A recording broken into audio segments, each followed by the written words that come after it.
Assalamualaikum warahmatullahi wabarakatuh. Muslimin, muslimat yang dirahmati Allah Subhanahu wa taala, wirausaha, pekerja dan karyawan, mahasiswa dan pelajar yang kami hormati.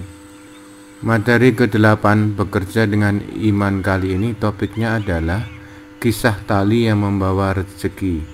Sekaligus kita mengevaluasi proses niat kita dari sesi-sesi materi sebelumnya.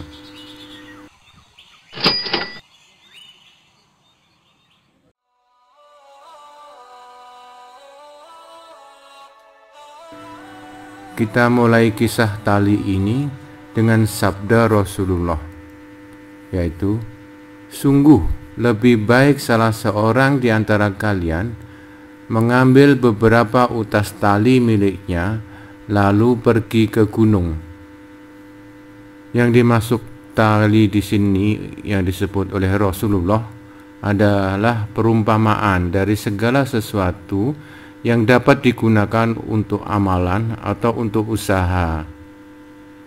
Sebelum memulai amalan atau usaha, kita simak sabda Rasulullah Shallallahu Alaihi Wasallam.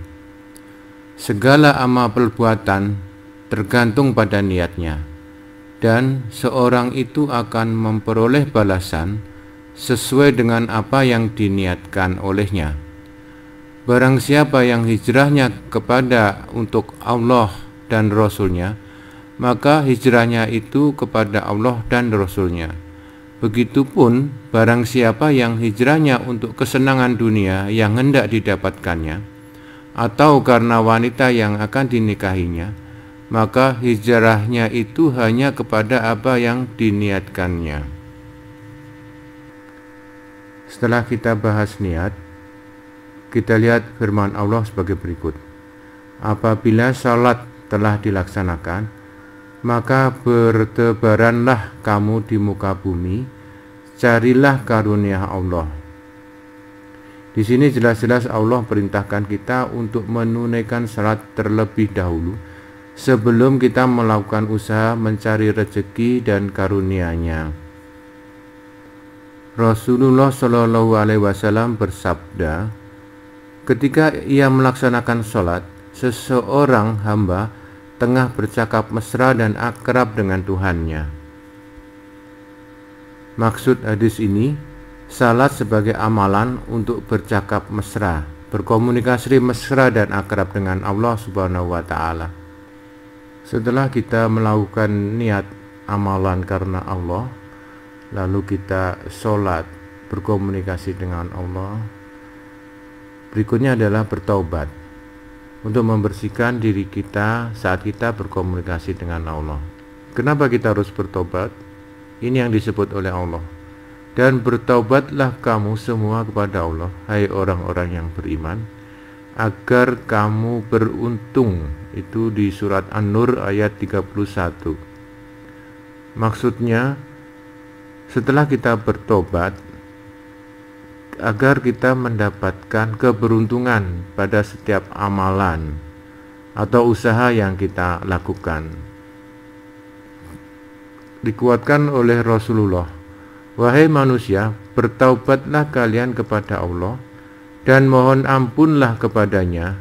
Sesungguhnya aku bertobat 100 kali dalam sehari. Hadis riwayat Muslim.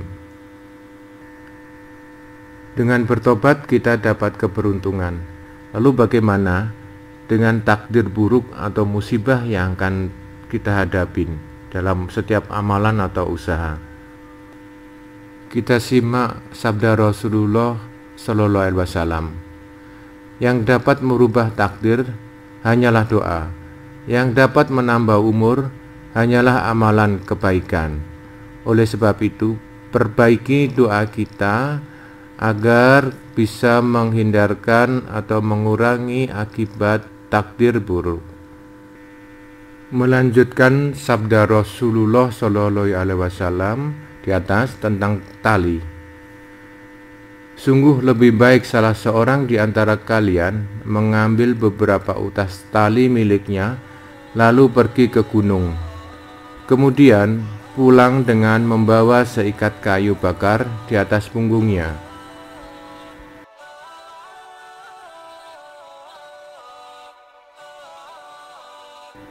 Itulah sabda Rasulullah yang merintahkan kita untuk usaha dengan rentang waktu pergi membawa tali, pulang membawa kayu bakar di atas punggungnya. Firman Allah Subhanahu wa Ta'ala tentang hal ini, demi malam apabila menutupi, demi siang apabila terang benderang, demi penciptaan laki-laki dan perempuan, sungguh usahamu memang beraneka macam. Maka barang siapa yang memberikan hartanya di jalan Allah dan bertakwa, dan membenarkan yang terbaik, maka akan kami mudahkan baginya jalan menuju kemudahan, kebahagiaan. Maksudnya, apabila kita memanfaatkan waktu malam dan siang untuk beraneka macam usaha di jalan Allah, maka akan diberikan kemudahan, kebahagiaan. Firman Allah di ayat yang lain, maka berlomba-lombalah dalam berbuat kebaikan. Al-Baqarah 148. Kemudian kita merajut masa depan sejahtera kita dengan usaha di jalan Allah, sesuai dengan sabda Rasulullah sebagai berikut. Allah memberi rahmat kepada seseorang yang berusaha dengan baik, membelanjakan secara sederhana, dan dapat menyisihkan kelebihan untuk menjaga saat dia miskin dan membutuhkannya. Jaminan Allah tentang rezeki bagi kita semua, dan tidak satu pun makhluk bergerak bernyawa di bumi melainkan semuanya dijamin Allah rezekinya. Dia mengetahui tempat kediamannya dan tempat penyimpanannya.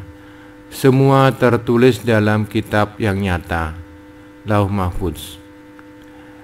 Berarti tinggal kita bagaimana meraih rezeki itu dengan usaha atau amalan.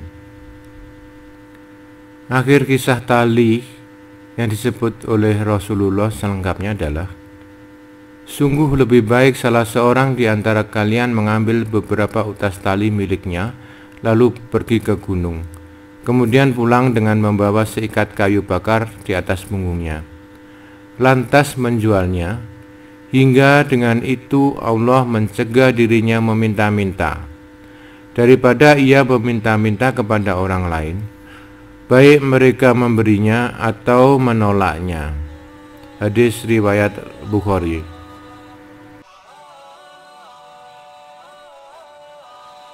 Perumpamaan ini sudah jelas bahwa hanya dengan beberapa utas tali kita berusaha mendatangkan uang, Allah mencegah kita menjadi orang yang meminta-minta. Subhanallah.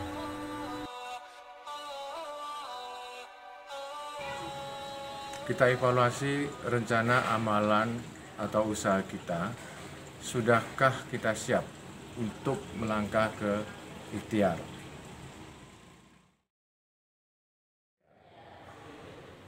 Pertama, sudah benarkah susunan niat kita yang kita sebut selalu karena Allah Subhanahu wa Ta'ala?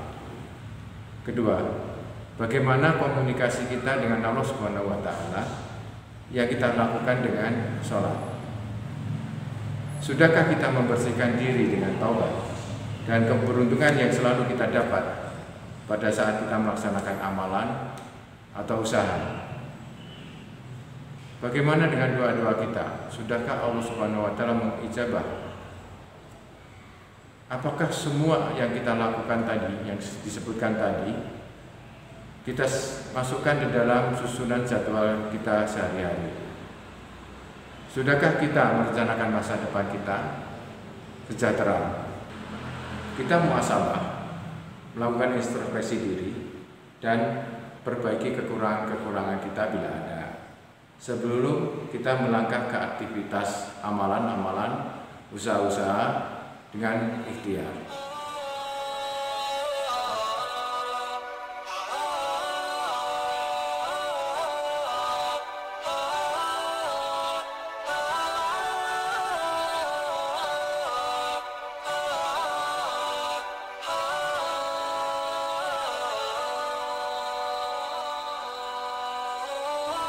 Mohon maaf apabila dalam penyampaian materi ini ada kesalahan, baik isi maupun penampilan. Kesalahan ada pada saya, kesempurnaan hanya milik Allah Subhanahu wa Ta'ala.